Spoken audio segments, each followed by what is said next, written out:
எல்லாருக்கும் வணக்கம், எல்லாருக்கும் மாலை வணக்கம். என்னோட பேர் Francis Kulandairaj and trust for youth and child leadership இளையோர் மற்றும் குழந்தைகள் தலைமை மையத்தில் இணை இயக்குனராக இருக்கிறேன் நான். ஸோ இந்த பேனல் டிஸ்கஷன் எதுக்காக இந்த பேனல் டிஸ்கஷன், இதோட தேவை என்ன அப்படின்னாக்கா, இங்க இப்போ நம்ம ஒரு அசாத்தியான ஒரு கடினமான சூழல்ல தான் இருக்கிறோம். ஸோ லாக்டவுன் நடந்துட்டு, ஊரடங்கு உத்தரவு, நிறைய எதிர்பாராத நிகழ்வுகள்லாம் இப்ப நடந்துகிட்டு இருக்கு. ஸோ அதனால நம்ம வந்து ஒரு அன்சர்டன் சுச்சுவேஷன்ல தான் நம்ம இப்போ இருந்துகிட்டு இருக்கோம். ஸோ அது மூலமா நிறைய பேர் நிறைய விதத்துல கஷ்டப்பட்டு தான் இருக்கிறாங்க.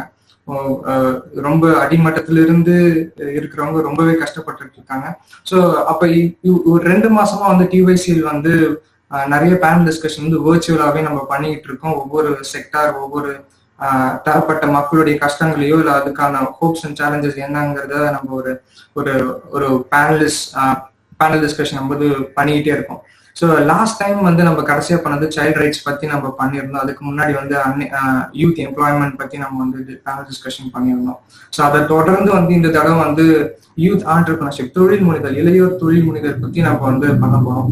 இதனுடைய சேலஞ்சஸ் என்ன, முன்னாடி இதோட பாஸ்ட் எப்படி இருந்துச்சு, அதோட சேலஞ்சஸ் எப்படி இருந்துச்சு, இப்ப இருக்கிற யூத் ஆண்டர்பிரினர்ஸ், யங் ஆண்டர்பிரினர்ஸ் என்ன சேலஞ்சஸ்லாம் பார்த்துக்கிட்டு இருக்காங்க, ஃபியூச்சர்ல போஸ்ட் லாக்டவுனுக்கு அப்புறமா இல்ல இந்த கோவிட் சுச்சுவேஷன்லாம் ஒழுங்கா நார்மலைஸ் வந்ததுக்கு அப்புறமும் இதுக்கான ஆப்பர்ச்சுனிட்டிஸ் என்னவா இருக்குங்கிறத நம்ம வந்து டிஸ்கஸ் பண்ண போறோம்.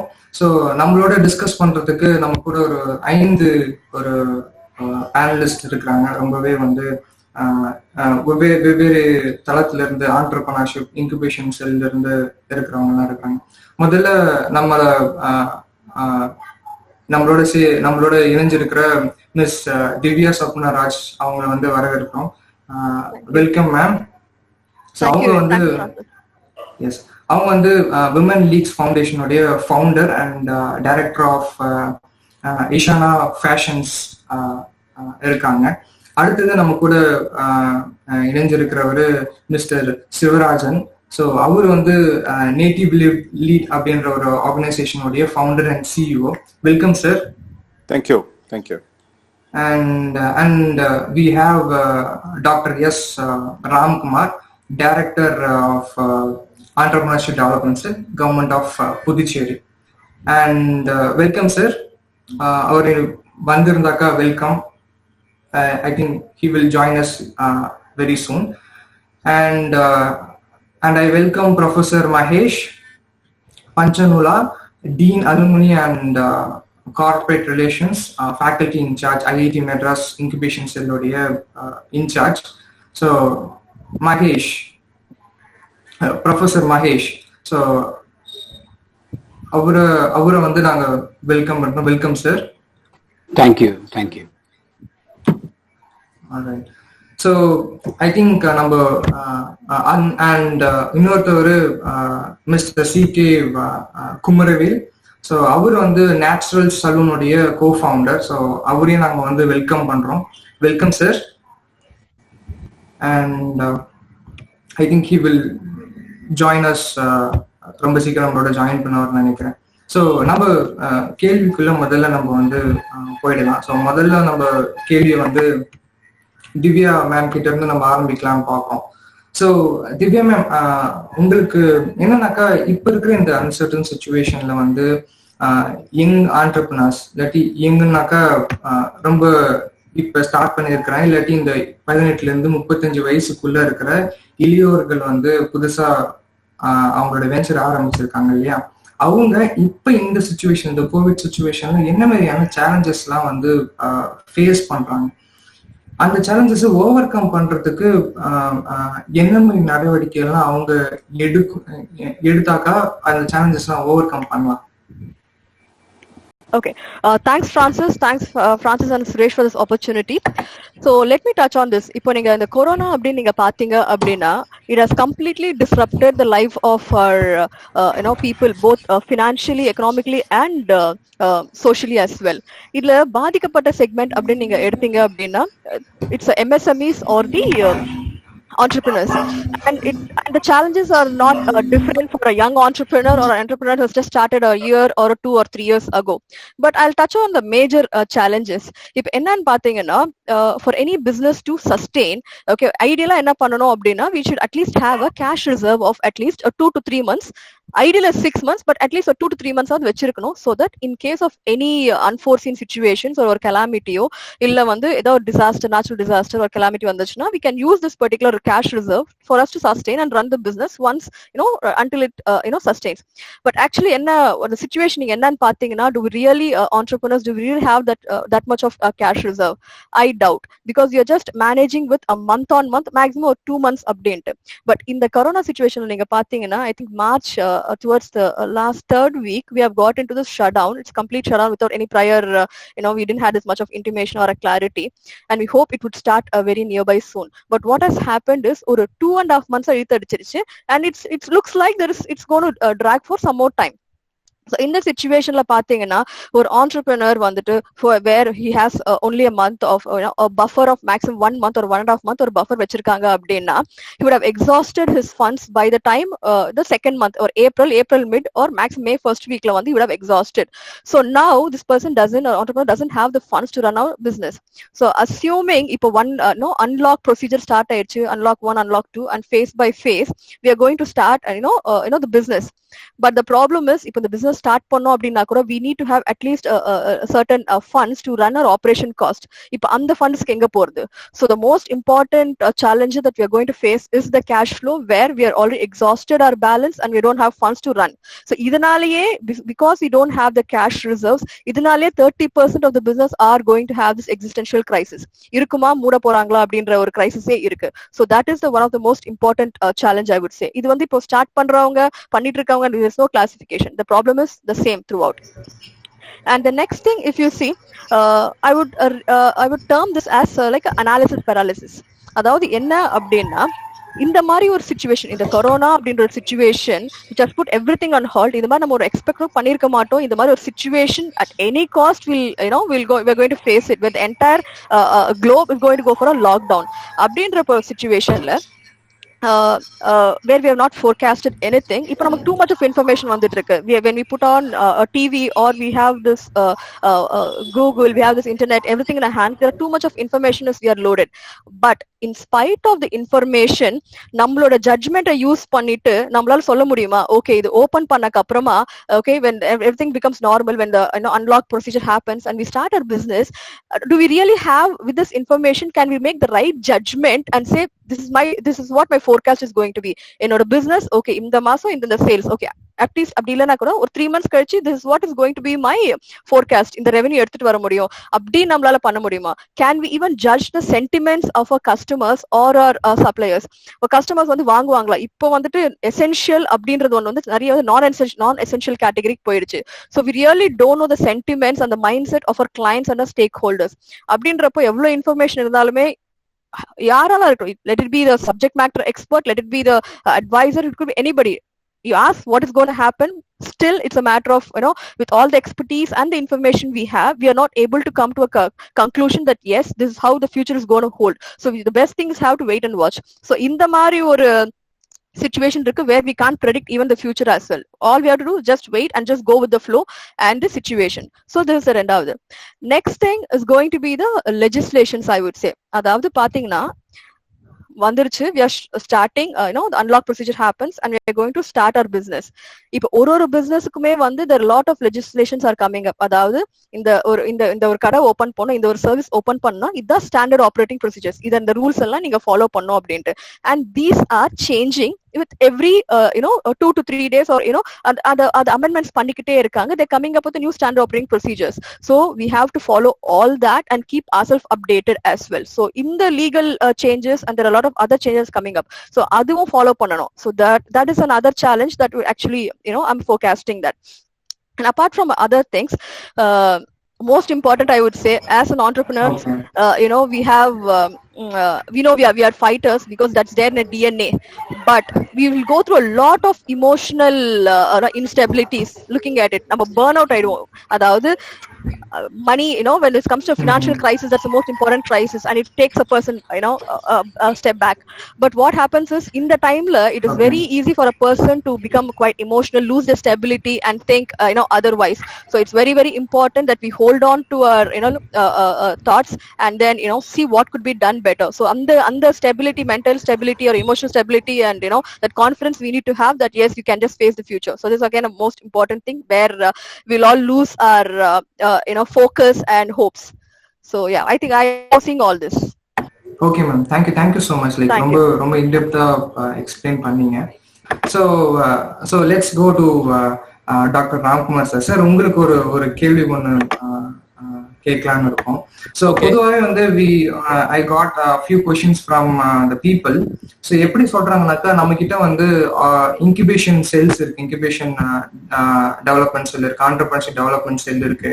ஸோ இங்க பாண்டிச்சேரி எடுத்துக்கிட்டா கூட we have entrepreneurship development cell in Pondicherry engineering college. என்னன்னாக்கா, பொதுவாக வந்து இந்த மாதிரி டெவலப்மெண்ட் செல்ஸோ இன்குபேஷன் ரிலேட்டட் சென்டர்ஸோ வந்து எல்லாமே வந்து இன்ஜினியரிங் காலேஜஸ்ல தான் இருக்கு, ரொம்ப பெரிய பெரிய காலேஜஸ்ல இருக்கு, ஐஐடில இருக்கு. ஆனா யாருமே வந்து ஆர்ட்ஸ் அண்ட் சயின்ஸ்க்கு ஃபோக்கஸே பண்ண மாட்டேங்கிறாங்க. அங்க இந்த மாதிரி ஒரு செல் ஆரம்பிக்கலாம், அங்க இந்த மாதிரியான ஒரு இன்குபேஷன் செல் ஆரம்பிச்சாக்கா அங்கேயும் இன்னோவேஷன் இருக்கதான் செய்யுது. அங்கேயும் there are young people, like ரொம்ப ஃப்ரெஷ் மைண்டடா இருக்கிறாங்க. ஈவன் நம்மளுடைய aspiration Puducherry innovation and startup policy 2019 நம்ம பாண்டிச்சேரியோட பாலிசிலையும் என்ன மென்ஷன் பண்ணிருக்குனாக்கா, அப்ஜெக்டிவ்ஸ்ல 4.4ல என்ன மென்ஷன் பண்ணிருக்காங்கனாக்கா, incubation cell development entrepreneurship development செல்லாம் வந்து இன்ஜினியரிங் காலேஜஸ்ல வந்து ஆரம்பிக்கணும்னா, ரொம்ப ஸ்பெசிபிக் இன்ஜினியரிங் காலேஜஸ் மட்டும்தான் போட்டிருக்கு. ஏன் ஆர்ட்ஸ் அண்ட் சயின்ஸ்ல வந்து ஃபோக்கஸ் பண்ணாம இருக்காது? அதுக்கு பின்னாடி என்ன மாதிரியான வை, எதுக்கு ஆரம்பிக்கலாமே அப்படின்ற ஒரு கேள்வி ஒண்ணு இருக்கு. So what's your answer? First of all, that's a very interesting question, and then I'll add on few more points which I would like to share with you, and then I'll move on. See, the main thing as far as entrepreneurship development cell of Pondicherry is concerned, we started in around 2014, and it had done a lot of work basically on creation of the spirit of entrepreneurship. That's what actually we were focusing, rather than on starting of entrepreneurship. Basically, at that time when we started, the idea was actually to start in schools, colleges, and any institution for that matter. May it be engineering college, may it be medical college, may it be dental college. So we had a lot of work done during almost 2-3 years. So this was a big work that was taken at that period of time of creating a culture of what is entrepreneurship among the government setup. And many of you will agree that it's still more difficult in the government setup to actually create this atmosphere of what entrepreneurship is and how we move ahead. Anyhow, that's what actually we were thinking about. So what we were doing at that stage of time was sensitize officers basically regarding, as far as for example, industries department, the wing of education department, higher education, school education, technical education, medical education. So there is a lot of things that was happening. Coming back to your question, I'll make it very specific because I don't want to take too much time on that. At that time, we have opened almost some 8 to 9 entrepreneurship development cells. I'm talking about 15 period, almost 15 to 16 period. That was not all on engineering colleges. Pondicherry Engineering College Entrepreneurship Development Cell is doing extremely well now, with the Atal Incubation Center very much active under Professor Sundaramurthy, and it's doing a wonderful job now. Now, it's not only engineering college. Paradidasan College has one. It's an arts and science college. Tavalakuppam College has one. It's an arts and science college. Manakkular Engineering College is having one. So, it's not that only the engineering college have it. It's not correct. So, even when inaugurating each one of this entrepreneurship development cell, my point was, entrepreneurship doesn't have a subject. It's beyond a subject, it's a spirit. That spirit could be actually from an engineer talking about an arts person talking about engineering, a medical technology or an innovation coming out from a boy or a girl. And one of the interesting things that I was observing was during this COVID period, so many students are coming out with lots of ideas on for example, the sanitation equipments. How do they design? How do they operate? Lot of sensory machines coming up. Lot of things. No, what I'm trying to say to your question is, no, it's not only on engineering college. We have in other colleges, but yes, probably some are active, some are not active. I agree with that one. So entrepreneurship development cell is not created only for engineering colleges. The idea was to create it even including schools and colleges. Schools also, we had an initiative which went on for a while and then stopped. Colleges, still it is functioning actively in some colleges, in private as well as government colleges. We were focusing more on government colleges. And now Pondicherry University also we started during that time, and that also is doing extremely important steps now into the incubation point. So if Pondicherry, if you are considering, you have got 2 nodal hubs of incubation that are coming out. We also worked with IIT at one time, but my idea was actually we should have it in Pondicherry. So in Pondicherry we have now the PEC, Pondicherry Engineering College, to which any student from any college, if he or she has an idea, can walk in, talk to the people, and then try incubating it. It's not only for engineering. Let me make it very clear. So it's not for engineering alone. If there is a prospect of actually taking it further for upscaling, they help you with that. And they have a wonderful team, which is a fully, the manpower is with full capacity, with all people and dynamic leadership, and they do a lot of things. So that is the first point which I would like to say about. And the second one which we were talking about at that time, the Pondicherry Entrepreneurship Development Cell of Government was doing, was a new concept what was called as Innovation Cafe. The Innovation Cafe was a concept in which was opened for all the people. The idea was that anyone who has an idea should be able to walk into a place and share this idea with the easiest possible way to a group of people who are receptive and who can take it forward. That was for the first time, as Minister also at that time of Industries was a very active person, he also inaugurated the first cell in Pondicherry Engineering College. Again, the Innovation Cafe has no connection with Engineering College, though Engineering College gave a room. The idea was it can be in a village, it can be a school, it can be a college, it can be, I don't know, a panchayat office, who offers this. The idea is that once in a while, maybe once a month or twice a month, you open this for 2 hours or 3 hours, and there are receptive 3 or 4 people who are sitting there. For example, there can be an entrepreneur, there can be a person from the government, or a person who has some spirit of listening to somebody and taking it forward, a facilitator or a key person in between. Listening to anyone's ideas, that was the concept with which actually it started. So in the first inauguration itself, we had some 32 people coming, from a 10-year-old boy to a 70-year-old person, coming with diverse ideas.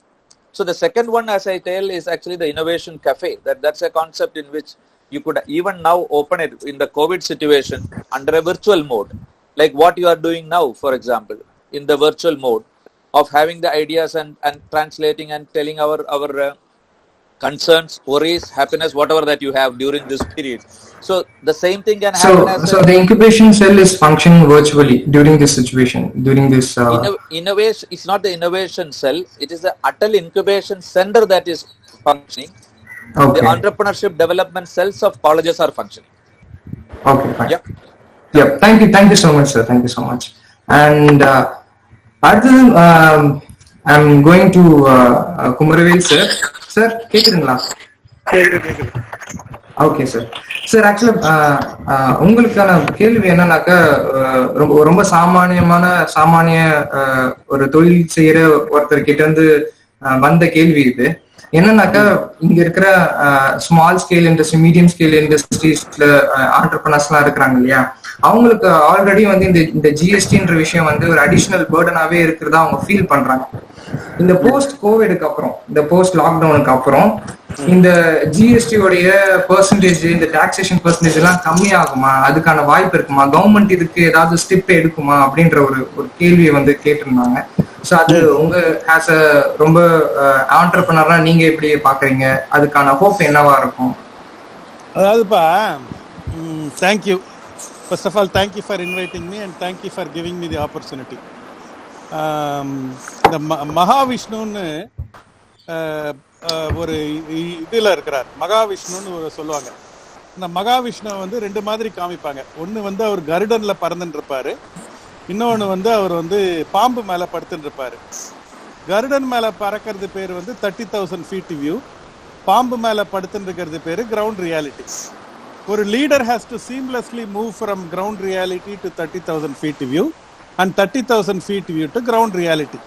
பிரச்சனையில் இருக்கும்போது ஒரு leader வந்து பாம்பில் இருக்கணும், அதுக்கப்புறம் பிரச்சனை இல்லாமல் நார்மலாக போகும்போது அவர் வந்து விஷன் செட் பண்ணுறதுக்காக மேலே இருக்கணும். அன்ஃபார்ச்சுனேட்லி இந்தியாவில் என்ன நடக்குதுன்னு சொன்னால், பிரச்சனையில் இருக்கும்போது லீடர்லாம் வந்து கருடனில் ஏறி பறந்துட்டு இருக்கிறாங்க. They don't even have ground reality. சுத்தமாக அவங்களுக்கு தெரியாது. அவங்களுக்கும் இந்த பிரச்சனைக்கும் எந்த விதமான ஐடியாவும் கிடையாது அவங்களுக்கு. அதனால வந்து ஆண்டர்பிரனரோ, அவங்களுக்கு ஜிஎஸ்டி பிரச்சனையோ, அவங்களுக்கு சம்பளம் கொடுக்கணுமோ, அவங்களுக்கு வந்து டிமாண்ட் இல்லையோ, இதெல்லாம் பத்தி எந்தவித கவலையும் கிடையாம அவங்க மாட்டுன்னு பாலிசி போட்டு இருப்பாங்க. இன்னைக்கு இந்தியாவில் வந்து ஸ்பேஸுக்கு போறது ரொம்ப முக்கியமா? இன்னைக்கு வந்து எலக்ட்ரிசிட்டியை வந்து அவங்க வந்து ரொம்ப வந்து பிரைவேட்டைஸ் பண்ண வேண்டியது ரொம்ப முக்கியமா? என்ன வேலையை செஞ்சுட்டு இருக்கிறாங்க அவங்க? என்ன பிரச்சனை? இங்க அவனை வந்து மைக்ரண்ட் ஒர்க்கரை எல்லாம் நடக்க விட்டுட்டீங்க, எல்லாம் வீட்டுக்கு போய் சேரது, ட்ரெயினே வந்து ஊருக்கு போய் ஒழுங்கா சேர மாட்டேங்குது. இந்த மாதிரி பிரச்சனையில நீங்க என்னமா வந்து பெரிய என்னமா கிழிக்கிறீங்க? நீங்க அவங்கள்ட்ட போயிட்டு ஜிஎஸ்டிக்கு வந்து நீங்க குறைங்கன்னு சொன்னா குறைச்சிருவாங்களா? இன்னைக்கு எப்படி வந்து வைன் ஷாப்பை திறந்து எப்படி அவங்க வந்து இன்கம் பண்றதுன்னு தான் எல்லா கவர்மெண்ட்டும் பார்த்துட்டு இருக்கிறாங்க. எந்த கவர்மெண்ட்டுக்காவது எப்படி இன்கம் ஜெனரேட் பண்றதுன்ற ஐடியா இருக்கா? எங்க யாருக்காவது ஜாப் எப்படி கிரியேட் பண்ணணுன்ற விஷயம் தெரியுமா? அவங்களுக்கு ஏதாவது லீஸ்ட் அண்டர்ஸ்டாண்டிங் இருக்கா? எப்படி அம்பானி கூடயும் அதானி கூடயும் வந்து வித்துட்டு அவங்க வந்து அதே மாதிரி பிசினஸ் பண்றதுலதான் மெயினா இருக்கிறாங்க. போயிட்டு நான் ஜிஎஸ்டி கன்செஷன் கேட்க சொல்றீங்களா? புரியுது சார், புரியுது. நம்ம கொஞ்சம் டிஸ்கஷன்ல கொஞ்சம் எமோஷனலா உங்களோட எமோஷன்ஸ் என்னால புரிஞ்சிக்க முடியுது. அதே மாதிரி இது கிரவுண்ட் லெவல்ல இருக்கிற ரொம்ப சாமானிய மக்களுடைய ஒரு எமோஷனல் இல்லப்பா. நான் சொல்றது கிரவுண்ட் ரியாலிட்டி. மீதி எல்லாரும் தான் கிரவுண்ட் ரியாலிட்டியை மறந்துட்டு பேசுறாங்க. எனக்கும் அந்த மாதிரி வெரி ஹை ஸ்டாண்டர்ட்ல லெக்சர் கொடுக்க தெரியும். Okay okay okay sir. So அப்போ நம்ம ஜிஎஸ்டி பொறுத்த வரைக்கும் கவர்மெண்ட் வந்து பெருசா இதுல இன்ட்ரெஸ்ட் காட்டாது. ஜிஎஸ்டிக்கு எந்த இதுவும் கொடுக்க மாட்டாங்க, இன்கம் டாக்ஸ்ல எதுவும் கொடுக்க மாட்டாங்க. அவங்க கலெக்ட் பண்றது அவங்க கலெக்ட் பண்ணினே இருப்பாங்க. இதுதான் நடக்கும். Okay okay okay sir, okay sir. So thank you sir. So நம்ம சார் சிவராஜ் சார் இருக்கீங்களா? கேக்குதுங்களா சார்? சொல்லுங்கம்மா. கேக்குது. ஸோ நமக்கு என்னன்னாக்கா ஆக்சுவலா இந்த கோவிட் சுச்சுவேஷன்ல குறிப்பா உங்களோட நேட்டிவ் லீட்ல இருந்து கண்டினியூஸா உங்களோட தொடர்ந்து transnational entrepreneurs you are meeting and discussing about various challenges and hopes. And இப்போதைக்கு நீங்க பாக்குற நமக்கு இருக்கிற ஹோப்ஸ் என்ன, particularly for young entrepreneurs, and what's a way forward for us, particularly for youth entrepreneurs? And maybe like you can also like share a bit about Native Lead and how you would like to take it forward as a venture capitalist or as a incubator. What are the financial and non-financial support is required for them and how we can support together? Yeah, thank you. So we are basically we are all we are not an incubator, first of all. இது வந்து ஒரு established entrepreneurs சேர்ந்து நடத்துற ஒரு social initiative. For example, if you take me, I am not kind of full time person for native lead. I personal run a software company. Like that தமிழ்நாட்டில் இருக்கக்கூடிய ஒரு tier 2 tier 3 டவுன்ஸுக்காக ஒவ்வொரு ஊர்லயும் we have some people. இவங்க யாருன்னா ஒரு established industry people. ஒவ்வொரு ஊர்லயும் அந்த ஊர்ல இருக்க இண்டஸ்ட்ரி லீடர்ஸ் வந்து ஒரு 50 பேர் சேர்ந்து ஒரு சாப்டர் மாதிரி வச்சிருக்கிறோம். இப்போ வந்து ஒரு 242 ஏஞ்சல் இன்வெஸ்டர்ஸ் இருக்கிறாங்க.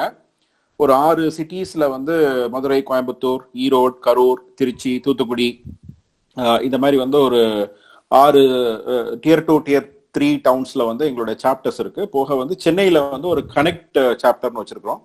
மெயின் அப்ஜெக்டிவ் வந்து ஸ்மால் டவுன்ஸ்ல இருந்து வரக்கூடிய ஆண்டர்பிரினர்ஸ்க்கு வந்து how ஒரு somewhat established entrepreneurs we can support in terms of ஒரு mentoring-ஆ இருக்கலாம், ஒரு market connect-ஆ இருக்கலாம். We do have an angel investor network through which we will also invest. இதுதான் வந்து ஒரு சுருக்கமான அறிமுகம் நேட்டிவ் லீட் பொறுத்து. இது என்னன்னா நம்ம ஊரு பசங்களுக்கு நாம ஹெல்ப் பண்றது. அதுக்கு என்ன பண்றோம்னா, இப்ப சென்னையில இருந்து மதுரையில இருந்து சென்னைக்கு போய் செட்டில் ஆனவங்களையும் நாங்க வந்து நேட்டிவ் கனெக்ட்னு ஒரு சர்க்கிள்ல கொண்டு வரோம். யூஎஸ்ல இருக்கிறவங்க அது மாதிரி வேற வேற கண்ட்ரீஸ்ல இருக்கவங்களையும் உங்க ஊருக்கு நீங்க ஹெல்ப் பண்ணுங்க, சப்போர்ட் பண்ணுங்கன்னு கொண்டு வரோம். இதான் நேட்டிவ் லீட்ல பண்றோம். ஸோ உங்களுடைய அந்த second part of the question நீங்க பார்க்கும்போது இப்ப இன்னைக்கு வந்து ஒரு ஒரு ஒரு க்ளூமியா தான் இருக்குது. என்னுடைய ரொம்ப நெருங்கிய நண்பர் CK குமரவேல் சொன்ன மாதிரி இன்னைக்கு இருக்கிற சூழல் வந்து ஒரு பெரும்பாலும் வந்து ஒரு கவர்மெண்ட்ஸ் வந்து நிறைய ஆக்டிவா செய்ய வேண்டிய விஷயம். But very unfortunately that is not happening அப்படிங்கிறது தான். நம்ம அவர் சொன்ன மாதிரி பாலிஷ்டா பேசுறதுக்கு எது வேணாலும் பேசலாம்.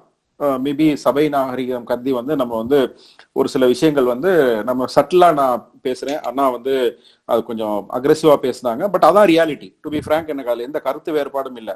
ஹேவிங் செட் தட், சார் இப்ப இன்னைக்கு வந்து நம்மளாம் என்ன நம்ம செய்ய முடியும், இவ்வளவுதான் இங்க வந்து இருக்கு. ஸோ அதுல வந்து எந்த சந்தேகமும் இல்லை. ஸோ இது வந்து கவர்மெண்ட்டை எதிர்பார்த்து நாம வந்து நம்ம எந்த ஒரு முடிவையும் எடுக்க முடியாது. ஸோ நம்ம வந்து நம்ம பசங்களுக்கு அல்லது நம்ம கலீக்ஸுக்கு என்ன செய்ய முடியும், இதுதான் கிரவுண்ட் ரியாலிட்டி. ஸோ அந்த கான்டெக்ட்ல வந்து பாத்தீங்க அப்படின்னா இப்போ இந்த பெரிய சேஞ்ச் என்னன்னு பாத்தீங்கன்னா, இந்த COVID-19 சிச்சுவேஷன்ல ஒரு இது வந்து ஒரு ஒரு கெலாமிட்டின்னு சொல்றாங்க. ஒரு சின்ன ஒரு ரிப்போர்ட், ஒரு வேர்ல்டு வைட் ப்ராப்ளம். இது என்ன சொல்றாங்க அப்படின்னா, World War II தான் மிகப்பெரிய பாதிப்பை கொடுத்தது, எக்கானமிக்கலி வந்து மிகப்பெரிய பாதிப்பை கொடுத்தது. ரீசெண்ட் ஹிஸ்டரியில லாஸ்ட் ஒரு 200-300 இயர்ஸ் ஆஃப் ஹிஸ்டரியில வந்து இந்த World War II தான் வந்து பாத்தீங்கன்னா அன்னைக்கு இருக்க சிச்சுவேஷன்ல ஒரு பெரிய ஒரு எக்கானமிக் டவுன்ஃபாலை கொடுத்த ஒரு விஷயம். ஸோ அதுக்கப்புறம் வந்து நிறைய வார்ஸ் நடந்திருக்கு, நிறைய கெலாமிட்டிஸ் நடந்திருக்கு. பட் இந்த COVID-19 இந்த கொரோனா ப்ராப்ளம் தான் வந்து பாத்தீங்கன்னா அதிகப்படியான ஒரு எக்கானமிக்கல் லாஸை கொடுக்கும் அப்படின்னு சொல்றாங்க. அது வந்து World War II கம்பேர் பண்ணும்போது மல்டி ஃபோல்டா இருக்குங்கிறாங்க, பல மடங்கு இருக்கும்னு சொல்றாங்க. இப்போ ஒரு சின்ன இதுல ஒரு ஒரு பெரிய ஒரு ஸ்ட்ரேஞ்ச் ஃபேக்ட் என்னன்னு பாத்தீங்க அப்படின்னா, இதுல இருந்து வெளியே வர நினைக்கிற எல்லாருமே நம்ம பார்க்க வேண்டிய விஷயம் என்னன்னு பாத்தீங்க அப்படின்னா, இப்போ வேற எந்த ஒரு இது எடுங்க, வேர்ல்டு வார் எடுத்துக்கோங்க, அல்லது அதுக்கப்புறம் மற்ற மற்ற ஊர்களில் நடந்த வார்ஸ் எடுத்துக்கோங்க, ஃப்ளட் மாதிரி விஷயத்தை எடுத்துக்கோங்க, எர்த்குவேக் எடுத்துக்கோங்க, சுனாமி எடுத்துக்கோங்க. ஸோ பாண்டிச்சேரியெல்லாம் நீங்க நிறைய சுனாமி பார்த்துருக்கிறீங்க. ஸோ இந்த மாதிரி வந்து இந்த மாதிரி ஒரு கெலாமிட்டிஸ்ல என்ன ஆகும்னா, ரோட்ஸ் இந்த மாதிரி இன்ஃப்ராஸ்ட்ரக்சர் வந்து அழியும். பெரிய பெரிய பில்டிங்ஸ் வந்து ஃபேக்டரிஸா இருக்கலாம், வீடுகளா இருக்கலாம், அது அழியும். விவசாயம் லைக் அக்ரிகல்ச்சர் பயிர்கள் வந்து அழியும். உயிர்களும் நிறைய பலியாகும். ஆனா இப்ப நீங்க கம்பேர் பண்ணி பாத்தீங்கன்னா உயிர்கள் கொஞ்சம் போயிட்டு இருக்கு. ஆனா அந்த மாதிரியான ஒரு சூழலை கம்பேர் பண்ணி பார்க்கும்போது அந்த அளவு கூட நம்ம இப்போ இந்த COVID-19 அவ்வளவு உயிர்கள் போகல. அதுக்காக ஒவ்வொரு உயிரும் முக்கியம், நான் அந்த பார்ட்டை வந்து நான் இது பண்ணல. ஆனால் ஒப்பிட்டு பாத்தீங்கன்னா, கம்பேர் பண்ணி பாத்தீங்கன்னா, நம்ம பழைய காலத்துல நமக்கு தெரிஞ்சே நடந்த பல விஷயங்கள், பல பிரச்சனைகள்ல வந்து பாத்தீங்கன்னா அதுல நடந்த உயிரிழப்பு கூட இதுல நடக்கல. ஸோ அப்போ ஒப்பீட்டு அளவுல வந்து மற்ற அழிவுகள் எதுவுமே இல்லை, பிசிக்கல் டிஸ்ட்ரக்ஷன் எதுவுமே இல்லை, இன்ஃப்ராஸ்ட்ரக்சரோ பில்டிங்கோ அக்ரிகல்ச்சரோ எதுவுமே நடக்கல. அப்ப என்ன ப்ராப்ளம், அப்ப ஏன் இவ்வளவு இது சொல்றாங்க? இப்போ ஒரு கம்ப்ளீட்டா ரோடு ஃபுல்லா டேமேஜ் இருக்கு, வெஹிக்கிள் மூவ் பண்ண முடியல, ஃபேக்டரிஸ் ஃபுல்லா டேமேஜ் ஆச்சு, அக்ரிகல்ச்சரல் ப்ரொடியூஸ் ஃபுல்லா டேமேஜ் ஆச்சு அப்படின்னா அப்ப நம்ம யோசிக்கல, இதெல்லாம் ரீபில்ட் பண்றதுக்கு டைம் ஆகுமே. இப்ப எதுவுமே நடக்கல. அப்ப ஏன் இவ்வளவு நம்ம பதட்டப்பட வேண்டியிருக்கு, இவ்வளவு ஒரு one of the worst in the history அப்படிங்கிற மாதிரி சொல்றாங்க அப்படின்னா, it's completely a psychological destruction. இது எப்படி நீங்க பார்க்கலாம்னா, 2 விதமான மனமாற்றங்கள் நடந்திருக்கும். ஒன்னு ஒரு தனிநபருடைய மனமாற்றம், ஒரு இண்டிவிஜுவல் பர்சனுடைய தாட் பேட்டர்ன் சேஞ்ச். ரெண்டாவது வந்து ஒரு கம்யூனிட்டியோட தாட் பேட்டர்ன் சேஞ்ச். இந்த கம்யூனிட்டின்னு நான் சொல்றது வந்து என்னன்னா, இப்ப பாண்டிச்சேரி எடுத்துன்னா, அந்த பாண்டிச்சேரி ஊர்ல என்ன பாதிப்பு, அங்க வந்து எப்படி வந்து மக்கள் எல்லாம் மொத்தமா நினைக்கிறாங்க, அல்லது ஒரு ஸ்டேட்ல தமிழ்நாட்டுல என்ன நினைக்கிறாங்க, இந்தியால என்ன நினைக்கிறாங்க, இட்டாலியில என்ன நினைக்கிறாங்க, யூஎஸ்ல நினைக்கிறாங்க, யூஎஸ்லயும் நியூயார்க் மாதிரி ரொம்ப பாதிக்கப்பட்ட இடங்கள் என்ன நினைக்கிறாங்க. ஸோ அது மாதிரி இப்போ ஒரு கண்ட்ரிக்கும் இன்னொரு கண்ட்ரிக்கு இப்போ சைனா மேல ஒரு வெறுப்பு வருது. ஸோ இந்த மாதிரி ஆகலாம். அது மாதிரி எனக்கு வந்து ஒரு சின்ன ஒரு எக்ஸாம்பிள் சொல்றேன். ஒரு நண்பர், ஒரு க்ளோஸ் ஃப்ரெண்டு, அவர் வந்து பிப்ரவரி எண்டில் வந்து எனக்கு என்ன சொல்றாரு அப்படின்னா, நான் வந்து ஒரு BMW கார், ஒரு 7 சீரிஸ் கார் ஒன்று வாங்க போறேன் அப்படிங்கிறாரு. அப்புறம் எப்ப வாங்க போறாருன்னா, மார்ச் எண்ட்ல வாங்க போறேன், இந்த பினான்சியல் இயர் முடியும் போது வாங்க போறேங்கிறாரு. அவர் வந்து ஒரு IT கம்பெனி நடத்துறாரு, அவருக்கு எந்த பிரச்சனையும் இல்லை. இப்போ ஒரு 10 நாளைக்கு முன்னாடி பேசும்போது அவர் என்ன சொல்றாருன்னா, நான் வந்து அந்த டிசிஷனை வந்து தள்ளி போட்டேன் அப்படிங்கிறாரு. தள்ளி போட்டேன்னா நான் வாங்க போறது இல்லை, எனக்கு வந்து இதெல்லாம் வந்து ஒரு பெரிய ஒரு லக்ஸரியா தெரியுது. இது வந்து ஒரு ஒரு கைண்ட் ஆஃப் ஒரு அது ஒரு தாட் ப்ராசஸ். இது சேஞ்ச் ஏன்னு தெரியல. அவர்கிட்ட காசு இல்லாமலாம் கிடையாது, பட் வேண்டான்னு ஒரு முடிவுக்கே வந்துட்டாரு. இன்னொரு ஃப்ரெண்ட் வந்து கோயம்புத்தூர்காரரு, அவர் வந்து ஒரு புது யூனிட் வந்து கோயம்புத்தூர் டு ஈரோடுக்கு நடுவுல அவங்க வந்து ஒரு ஒரு யூனிட் ஒன்று செட் பண்றதுக்காக பிளான் பண்ணாங்க. 600 பேருக்கு வேலை கொடுக்கறதுக்கு ஒரு டெக்ஸ்டைல் யூனிட் வந்து. அதை வந்து இந்த ஏப்ரல் 14ஆம் தேதி தமிழ் புது வருஷத்தன்னைக்கு ஆரம்பிக்கிறதா பிளான் பண்ணாங்க. இந்த பிரச்சனை நடந்தது. இப்ப என்ன சொல்றாருன்னா, அவருக்கும் பண பிரச்சனைன்னு பெருசா கிடையாது. அவர் என்ன சொல்றாருன்னா, நான் 2 வருஷத்துக்கு தள்ளி போட்டேன் அப்படிங்கிறாரு. சோ இது 2 சின்ன ஒரு நிகழ்வுகள், சரிங்களா? இவங்க 2 பேருக்குமே பண பிரச்சனை கிடையாதுதான் அண்டர்லைன் பண்ணி பார்க்க வேண்டிய விஷயம். இப்ப இதனுடைய ஆஃப்டர் எஃபெக்ட்ஸ் பாருங்களேன். இப்ப அந்த ஃபேக்டரி யூனிட் அவர் தள்ளி போட்டதுனால 600 புது வேலை வாய்ப்பு தள்ளி போச்சு. 600 புது வேலை வாய்ப்புங்கிறது 600 குடும்பத்துடைய புது வாய்ப்புகள் தள்ளி போச்சு, சரிங்களா? அந்த அவங்களை டிபெண்ட் பண்ண டிரான்ஸ்போர்ட்டர்ஸ், சப்ளையர்ஸ், இவங்களுக்கு எல்லாம் ஒரு இழப்பு. அது மாதிரி இப்ப இந்த ஒரு தனிப்பட்ட நபருடைய ஒரு கார் வாங்கக்கூடிய டிசிஷன் தள்ளி போனதுனால பாத்தீங்கன்னா, அந்த கார் கம்பெனில வேலை செய்யறவங்க, அது இந்த மாதிரி இது ஒரு எக்ஸாம்பிள் தான். ஸோ இப்படித்தான் இந்த எஃபெக்ட் நடக்கும். இப்போ இதுல வந்து மனமாற்றங்கள். அப்போ இப்போ இந்த மனமாற்றங்கள் வந்து எப்படி அவங்க ஃபர்ஸ்ட் பேசின அந்த சிஸ்டர் சொன்ன மாதிரி வந்து பாத்தீங்கன்னா, இது நம்மளால ப்ரிடிக்ட் பண்ண முடியாத ஒரு விஷயம். ஏன்னா இன்னொருத்தவங்க மனசுல என்ன நினைக்கிறாங்க அப்படிங்கிறது நான் டிசைட் பண்ண முடியாது. ஸோ நாம என்ன செய்ய முடியும் அப்படின்னா, இன்னைக்கு வந்து ரொம்ப தெளிவான சொல்யூஷனும் யாருமே பண்ண முடியாது. அவங்க சொன்ன மாதிரி ரொம்ப கரெக்டா அழகா பேசினாங்க. நாம வந்து நம்ம கம்யூனிட்டி, சரி நம்ம கம்யூனிட்டின்னு சொல்லும் போது உடனே நீங்க வந்து ஒரு ஜாதி நினைச்சிடாதீங்க. நம்ம ஒரு ஆர்கனைசேஷன்ல இருக்கிறோம். இப்ப நீங்க வந்து ஒரு ட்ரஸ்ட் நடத்திட்டு இருக்கீங்க. உங்களை சுத்தி வந்து 200 பேர் இருக்காங்கன்னா, இந்த 200 பேருக்கு உண்டான ஒரு கைண்ட் ஆஃப் ஒரு பாசிட்டிவ் மென்டாலிட்டியை நம்ம கொடுக்க முடியும். இப்ப நாங்க என்ன பிளான் பண்ணி கேட்டது, இந்த 3வது கேள்விக்கு நான் சொல்றேன். நாங்க என்ன பண்றோம்னா, மார்ச் 14 வந்து ஒரு நிகழ்ச்சி நடத்துறதுக்கு நாங்க பிளான் பண்ணோம் சென்னை ஐஐடி கேம்பஸ்ல. In association with Tamil Nadu government, Startup Tamil Nadu 2020, we wanted to invite 100 startups and 100 investors, and on the spot வந்து ஒரு அட்லீஸ்ட் வந்து ஒரு 10 கம்பெனிக்கு வந்து ஒரு 1 crore நாங்க இன்வெஸ்ட் பண்ணணும்னு ஒரு ஷார்க் டேங்க் மாடல்ல வந்து பண்ற மாதிரி பண்ணணும், ஃபர்ஸ்ட் டைம் பண்ணணும் அப்படின்னு எல்லா ஒரு 6 மாசம் எஃபர்ட் போட்டோம். Investors are ready, start ups are ready. But March 12 வந்து நாங்க அந்த நிகழ்ச்சியை வந்து கால் ஆஃப் பண்ணோம். ஏன்னா அப்பதான் எல்லா இடத்துலயும் இந்த பிரச்சனை வந்துட்டு இருந்தது. இப்போ வந்து என்ன பண்றோம்னா, இந்த நெக்ஸ்ட் ஒரு 30 days 40 daysக்குள்ள இருந்து we are going to conduct that on a virtual platform. இப்போ அதே மாதிரி வந்து நம்ம வந்து ஒரு 10 crore எங்களால ரைஸ் பண்ண முடியுமான்னு எனக்கு தெரியல. பட் என்னை பொறுத்தவரை வந்து ஒரு 1 கோடி ரூபா ரைஸ் பண்ணா கூட இன்னைக்கு வந்து ஒரு பாசிட்டிவ் இது கிடைக்கும்னு நினைக்கிறோம். பட் அதுல நாங்க அந்த ப்ராசஸ்ல நடக்கும்போது ஒரு கம்பெனிக்கு வந்து நாங்க வந்து அந்த டைம்ல ஃபண்ட் ரைஸ் பண்ணோம். மிட் ஆஃப் தி கோவிட் வந்து ஒரு 1.2 crores வந்து உழவர் பூமின்னு ஒரு மதுராந்தகம் பேஸ் கம்பெனிக்கு நாங்க இன்வெஸ்ட் பண்ண முடிஞ்சுது, சரிங்களா? சோ இது என்ன அப்படின்னா, உடனே வந்து I think through out the country இந்த COVID-19 வந்து ஒரு 2-3 இன்வெஸ்ட்மெண்ட்ஸ் நடந்திருக்கும். அதுல we did an investment. So இப்போ இது வந்து அந்த ஆண்டர்பிரினர் கம்யூனிட்டி, எங்களோட அட்டாச் பண்ணிருக்க ஆண்டர்பிரினர் கம்யூனிட்டிக்கு வந்து ஒரு பாசிட்டிவான ஒரு ஃபீலிங் கிடைக்குது.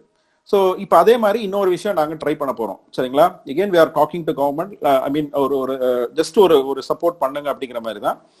So I think very unfortunately like இது வந்து நம்ம வந்து இன்னைக்கு கவர்மெண்ட்டை எதிர்பார்த்து நம்ம ஒன்றும் பண்ணக்கூடிய சூழல்ல இல்லை. It is like as people we have to try our best to motivate the community around us, and நமக்குள்ள என்ன ஹெல்ப் பண்ண முடியுமோ அதே மாதிரி.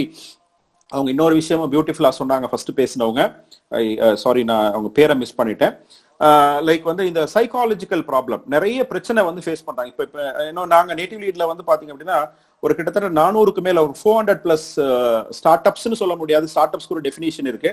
ஒரு யங் ஆண்டர்பிரினர்ஸோட அட்டாச் பண்ணிருக்கிறோம். ஆல்மோஸ்ட் எவ்ரிடே ஒரு 10 கால்ஸ் எனக்கு கிடைக்குது. நான் இந்த மாதிரி வந்து எனக்கு பசங்களை வந்து 10 பேர் வேலை பார்க்குறாங்க, அவங்களுக்கு சம்பளம் கொடுக்க முடியல, அவங்க கஷ்டப்படுறாங்க, நான் என்ன பண்றது அப்படின்னு எனக்கு தெரியவே இல்லை, எனக்கு கொடுக்க சப்ளையர் வந்து எனக்கு காசு கொடுக்க மாட்டேங்கிறான், இல்லை நான் கொடுக்க வேண்டியது கொடுக்க முடியல அப்படின்னு சொல்லிட்டு அவங்க மென்டலி ரொம்ப ஸ்ட்ரெஸ் ஆகிறாங்க. ஸோ இதெல்லாம் வந்து நம்ம இப்போ இனிமே தான் அது நிறைய அதிகமாக வரும். ஏன்னா இப்போ தான் லாக்டவுன் ரிலீஸ் ஆயிருக்கு. இந்த லாக்டவுன் இருக்கிற வரைக்கும் நம்ம வந்து ஒரு ஆனுவல் லீவ் விட்ட மாதிரி இருந்திருக்கோம். இதான் உண்மை. இப்ப லாக்டவுன் முடிச்சு ரிலீஸ் ஆனதுக்கு அப்புறம் நம்ம வெளியே போக ஒவ்வொரு பிரச்சனையா ஃபேஸ் பண்ண சில இண்டஸ்ட்ரீஸ் நல்லா போகுது, சில இண்டஸ்ட்ரி ஹெல்த் கேர்லாம் ரொம்ப பாசிட்டிவாகவும் போகுது, சில இண்டஸ்ட்ரீஸ் வந்து ரொம்ப மோசமா இருக்கு. But highly uncertain. ஸோ நாங்க கன்க்ளூடிங்கா நான் இந்த கொஸ்டனுக்கு என்ன சொல்றேன் அப்படின்னா, ரொம்ப தெளிவா இப்படித்தான் போகும் அப்படித்தான் போகும்னு அனாலிசிஸ் நான் பேச முடியும், நிறைய இருக்குது. பட் பேசிக் ப்ராப்ளம் வந்து இது ஒரு சைக்காலஜிக்கல் ரீஅலைன்மெண்ட். கன்சியூமர் பிஹேவியர் கம்ப்ளீட்டா மாறுதுங்க, சரிங்களா? யாரு வந்து ஈஸியா எடுத்துப்பாங்கன்னா lower middle class, low income group, இவங்க 2 பேரும் தான் ஈஸியா எடுத்துப்பாங்க. அது மாதிரி வந்து ஆண்டர்பிரினோரியல் அல்லது இன்வெஸ்ட்மெண்ட் கம்பெனி சைட்ல எடுத்தீங்கன்னா கார்பரேட், பெரிய கார்பரேட், மிட் லெவல் கார்பரேட் ரொம்ப கொஞ்சம் காஷியஸா மூவ் பண்ணுவாங்க. அவங்க டிசிஷன்ஸ் எல்லாம் ரொம்ப ஸ்லோவா இருக்கும். யார் ரொம்ப ஃபாஸ்டா இது பண்ணுவாங்கன்னா இந்த start ups, early stage entrepreneurs. So அதனால வந்து நான் என்ன பாக்குறேன்னா, இந்த ஏர்லி ஸ்டேஜ் ஆண்டர்பிரினர்ஸ், ஒரு யங்ஸ்டர்ஸ், ஒரு பிவோட்டிங்னு சொல்லுவோம். ஒரு ப்ராப்ளம் இருக்குன்னா அந்த ப்ராப்ளத்தை கொஞ்சம் ஒதுக்கி வச்சுட்டு வேற ஒரு வழியா வந்து ஒரு சொல்யூஷன் கண்டுபிடிக்கிறது, அந்த பவுன்சிங் பேக் அபிலிட்டி, அதாவது ஒரு பிரச்சனையை வந்து ஆப்பர்ச்சுனிட்டியா பாக்குற அந்த மைண்ட் செட் இருக்குது இந்த ஆண்டர்பிரினர்ஸ்க்கு. ஸோ இவங்களுக்கு வந்து இப்ப எங்களை மாதிரி வந்து கொஞ்சம் சீனியர் பீப்புள், ஒரு இண்டஸ்ட்ரி சைட் பீப்புள் வந்து எங்களுக்கு எங்க இண்டஸ்ட்ரியில வந்து நாங்க ஸ்லோவா போனா கூட we need to support them, encourage them, motivate them, and at least வந்து நான் என்னுடைய கேஷ் ரிசர்வ்ஸ் வந்து நான் வந்து ஒரு 10 crore நான் வச்சிருக்கேன் அப்படின்னா அதுல வந்து ஒரு 1 crore எடுத்து இந்த ஸ்டார்ட் அப்ஸ்ல இன்வெஸ்ட் பண்ணணும்.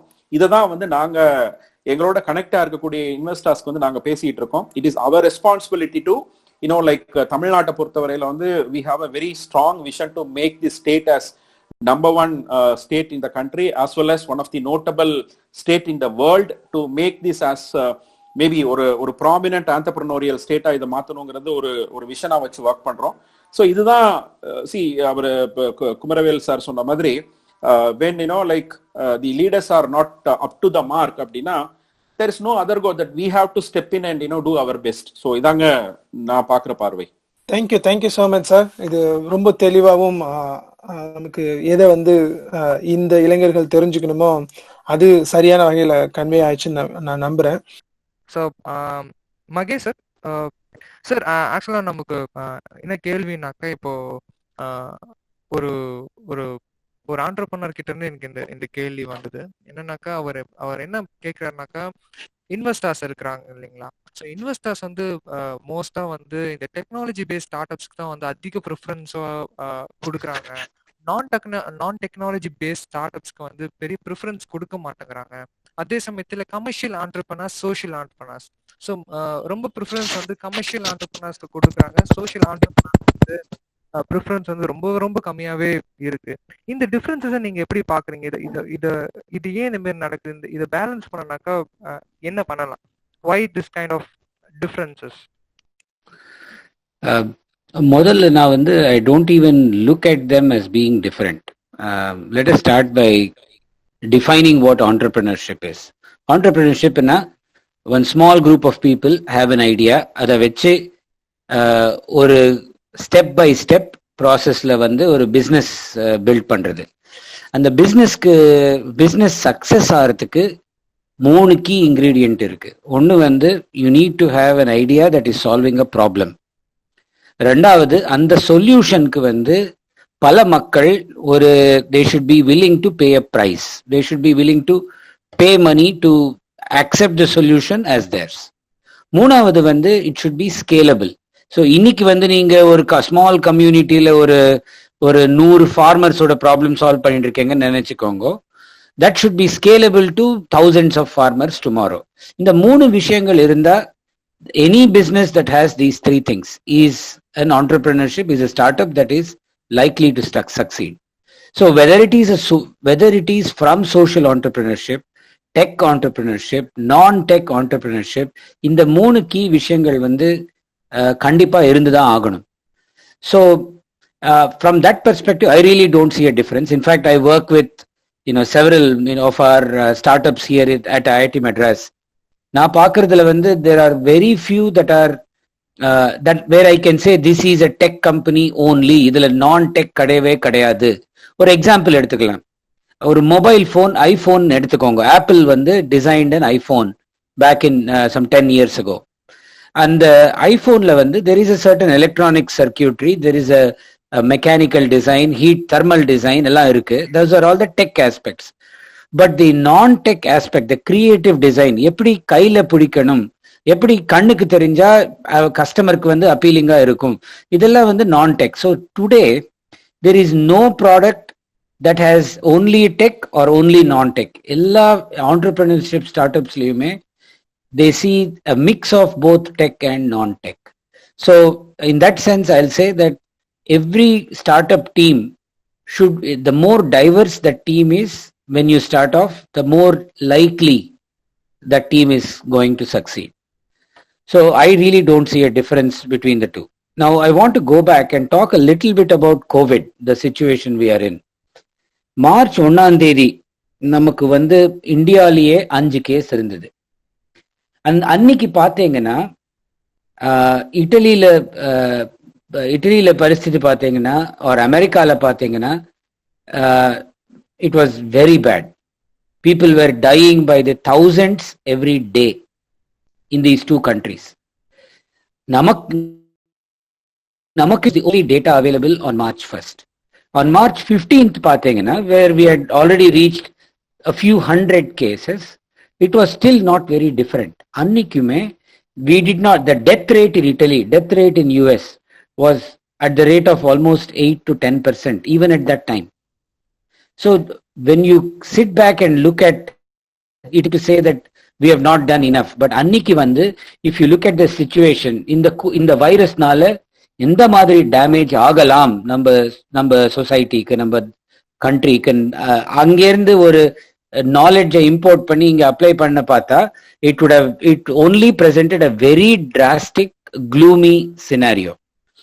இப்ப பாத்தீங்கன்னா இப்ப சொல்லலாம் that only a few thousand people have died. Again, I agree with the previous speaker that every life is valuable, but you can say that this is smaller than a large cyclone that recently hit Andhra Pradesh, for example, where thousands of lives were lost within a few days. So it is easy to do this, but then when you look at what the knowledge base that was available, it was limited by what was already happening around in the world. Nijama pathina, India is blessed in many ways that our situation, for all the conditions that we have, is not as gloomy as the one we saw in Italy. I think from that perspective, we are very, very thankful that we are in this situation today, and we are not really struggling at the same intensity as in Italy. Now, I want to say one last thing about young people, children in particular, but young entrepreneurs during this COVID time. If you look at what this has done, like the previous speaker said, this has brought about a change in thinking. ஒரு மனஸ்தத்துவத்திலேயே ஒரு பெரிய change வந்திருக்கு. அந்த change பார்த்தீங்கன்னா ஒரு century, it is something that happens only once in a century. The young generation today will probably not see anything like this during the rest of their life. It is that kind of a drastic change in thinking. When things are changing, it is really speaking the greatest time, most opportune time to be in a startup, because you are nimble, you can pivot along, you can change your direction very quickly, and people are also changing very quickly. So when the whole marketplace is changing this rapidly and this quickly, nothing provides you a better opportunity than now. I look at this from a startup perspective as the greatest opportunity of this century. இன்னைக்கு வந்து நீங்க ஒரு Covid related ப்ராப்ளமை எடுத்துட்டு start அப்பா ஆரம்பிக்கலாம். Okay, but that doesn't mean you will only be doing this for the rest of your life. ஒரு 100 வருஷத்துக்கு முன்னாடி வந்து GE ஆரம்பிச்சாங்க. GE வந்து அன்னைக்கு லைட் பல்பை வச்சு கம்பெனி ஆரம்பிச்சாங்க. இன்னைக்கு பாத்தீங்கன்னா இன்னைக்கு GE என்ன பண்ணிட்டு இருக்காங்கன்னா நிறைய இன்ஜினியரிங் எக்யூப்மெண்ட் பண்ணிட்டு இருக்காங்க. ஆனா their biggest source of revenue is from their financial services branch. Okay, so if you look at how companies pivot, large companies pivot, which means startups are even more likely to pivot. So this is the greatest opportunity being presented to our younger generation to start up, to do something that is relevant to today's problem, solve that problem today, and as you go forward in another 6 months, 7 months, you may find some other opportunity in a slightly unrelated area. For example, எடுத்துக்கோங்க, இன்னைக்கு வந்து personal protection, sanitation, இதுதான் இருக்கிற பிரச்சனை. 6 months from now, online learning, online skilling is going to be a huge requirement and need. அதுக்கு முன்னாடி வர requirements நிறைய இருக்கு, அதுக்கு அப்புறம் வர requirements நிறைய இருக்கு. So there are ways that you can keep changing your thinking and move in a direction where you're starting from a very fluid situation where you have where the market is presenting opportunities, use those opportunities being provided by the market, and slowly grow in a direction that is more appealing to you. I think that's what I wanted to say for a starting remarks. Thank you. Thank you so much sir. ரொம்ப ரொம்ப டெப்த்தாக இருந்துச்சு, நல்ல இன்ஃபர்மேட்டிவாக இருந்துச்சு உங்களுடைய